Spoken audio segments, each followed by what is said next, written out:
Waalaikumsalam Selamat pagi Bapak dan teman-teman sekalian. Apa kabarnya hari ini?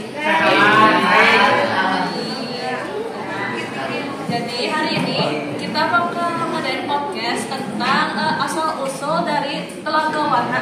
Di sini udah pernah belum ke Telaga Warna sebelumnya? Enggak. Nah, tapi kalian tahu nggak Telaga Warna ada di mana? Telaga Warna itu ada di Malang Sabri, Bogor situ ya, di Jawa Barat. Nah, Jawa Barat. Ya. Jadi Telaga Warna itu kan kita tahu ya, itu tuh tempat wisata yang bagus banget gitu kan. Jadi telaganya itu ada 3 dan beda-beda warna gitu. Setiap waktu bisa berubah-ubah juga. Nah, konon ada asal usulnya dari warna-warna yang bisa berubah itu. Nah, kita ada bintang-bintang kita yang bakal ngasih pencerahan gitu. Gimana sih dulunya? Apa ada kerajaan atau gimana? Ada Nagika, ada Alfa, ada Desamsi, terus ada Rizky sama ada Bening juga. Sebetulnya ada bintang satu lagi, ada Gina, cuman dia lagi berhalangan hadir kali ini. Ya, jadi kita mulai aja ya, cari tahu gimana asal usulnya. Jadi kita gimana sih dulu sebelum jadi pelaku itu ada apa aja? Jadi setelah aku itu di Jawa Barat ada sebuah kerajaan namanya itu Tetanggahan. Ya. Dan itu tuh rakyat-rakyatnya pada makmur. Dan dia tuh dipimpin oleh raja yang adil dan bijaksana. Siapa? Namanya itu Prabu Suwartalaya. Dan dia punya permaisuri namanya Ratu Purbamana. Ada keturunan nggak? Sejak awal nikah sampai detik ini sudah 20 tahun lamanya perkawinannya. Setahu saya mereka itu belum diberikan keturunan sama sekali. 20 tahun udah lama. Iya. Terus gimana dong? Ya sampai Saatnya istirahat pertama. jadi kayak orang-orang. It's time to have first break. Tapi orang-orang pandai atau cerdiknya itu sampai udah nggak tahu lagi caranya gimana supaya mereka dapat keturunan, dan sampai dikasih saran. Kayak sarannya tuh buat angkat anak, cuman Prabu sama ratunya itu sama sekali tidak mau. Jadi susah dapat anak, disaranin buat angkat anak nggak mau ya? Nggak mau. Iya. Terus akhirnya gimana? Ada cara lain? Gak ada sih, cuman pokoknya Prabunya itu sama ratunya itu setahu aku mereka lebih pengen anak kandung dibandingkan anak. Soalnya anak kandung itu lebih baik dibandingkan anak.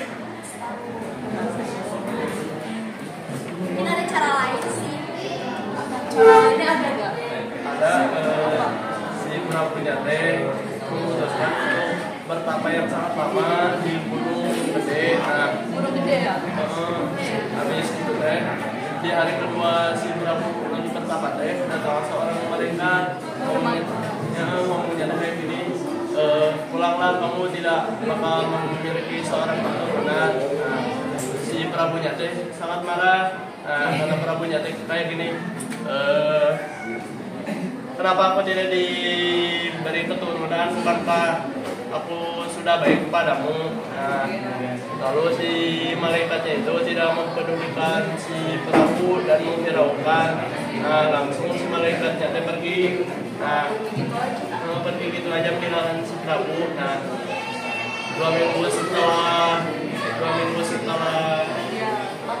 bertapa si Prabunya hampir nyerah, terus dia ngomong di dalam hati, kenapa aku tidak diberi keturunan. Nah, terus datanglah seorang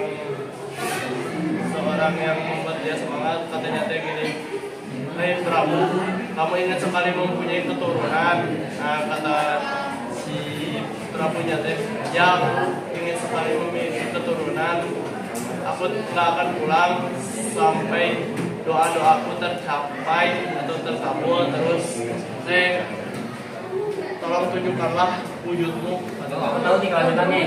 Jadi kata ini tuh satu, kamu kalau misalnya wujud pulang sebagai peluang mata syukuria pasti bakal aku kabulin permintaanmu. Ada syaratnya. Atas Prabunya tuh kan dia jawab, apapun syaratnya bakal kabulin lah gitu kan. Kata siklusnya sebenarnya takdirmu itu udah punya keturunan, cuma ya karena kamu maksa ya udah dikabulin. Jadi tapi ingat, ini anak diciptain dari air matamu, jadi jangan kamu sakiti dia atau kamu bakal kehilangan dia selamanya.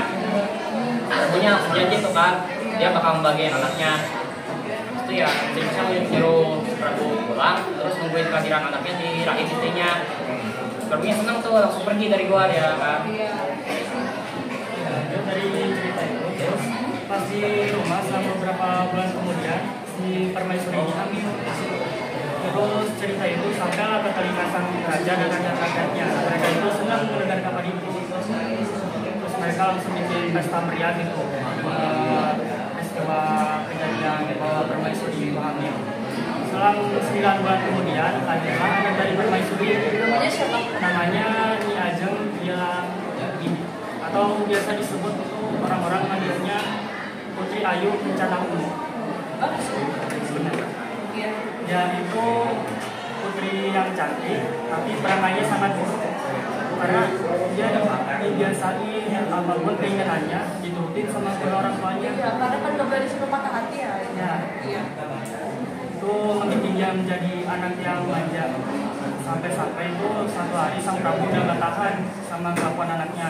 Tapi rasa sayang seorang orang tua ya, Ayah. ya pasti ya nggak bakalan itu sama anaknya. Jadi tetap ditahan gitu amarahnya. Terus selang 17 tahun kemudian si putri itu ulang tahun. Ya, dia minta hadiah ke orang tuanya. Sang Prabu ini langsung lah bikin sayembara gitu. Siapapun yang bisa membuat hadiah yang terbaik untuk putri Kencana Ungu akan mendapatkan imbalan gitu. Ada tuh satu rakyat orang yang bikin batu warna-warni. Mata gitu. Ya. Setibanya di hari ulang tahunnya, Ya. si putri Kencana Ungu itu langsung jadi pusat perhatian orang-orang karena kecantikannya. Jadi pas dia turun itu kayak banyak yang nyambut. Terus pas sudah turun, si putri itu nanya kayaknya mana kado? Kayaknya langsung memberi kado dari orang yang kuliah batu warna-warni tersebut. Mana tadi ya? Terus pas dibuka sama si putri, dia itu kecewa karena dia pengennya emas gitu, mata yang lebih mewah. Kalau permata itu kan bagus ya warna-warni. Ya benar, tapi kayak si putri itu pengennya mewah gitu emas. Jadi kalung permata warna-warni itu nggak lempar ke muka ibu. Muka ibunya. Wah. Rada itu ya. Lebar. Ada sadis. Jadi setelah kejadian itu ya langsung berantakan.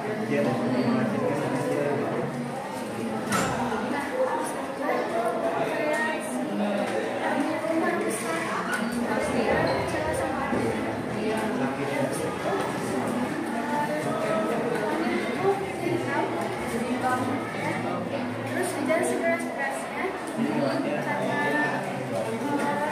air sungai pun meluap, anaknya pun ikut kayak anaknya itu kayak berlari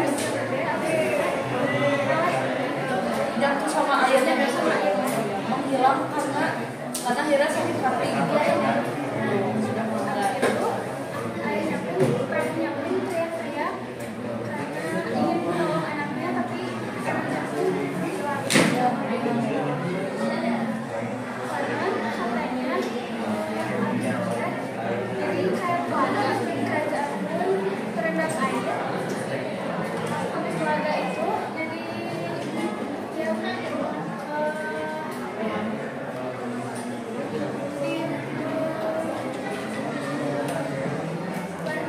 warnanya pun bisa berubah. Karena batu permatanya itu yang berserakan tadi. Jadi itu ya asal usul cerita hikayat dari Telaga Warna. Jadi Telaga Warna itu katanya bisa berubah-ubah warna air itu karena dari kalung-kalung yang berserakan yang udah dapat sama sang ratu tadi ke wajah ibunya, ya. Jadi kayak gitu. Ada juga pesan-pesan moral yang ada dari cerita ini, ada nilai-nilainya juga. Nilai religiusnya apa? Nilai religiusnya itu dari mulai Prabu yang pertama berdoa gitu supaya dapat keturunan. Kita kalau mau apa itu harus terus berdoa. Harus berdoa supaya dikabulkan. Terus nilai moral, nilai moralnya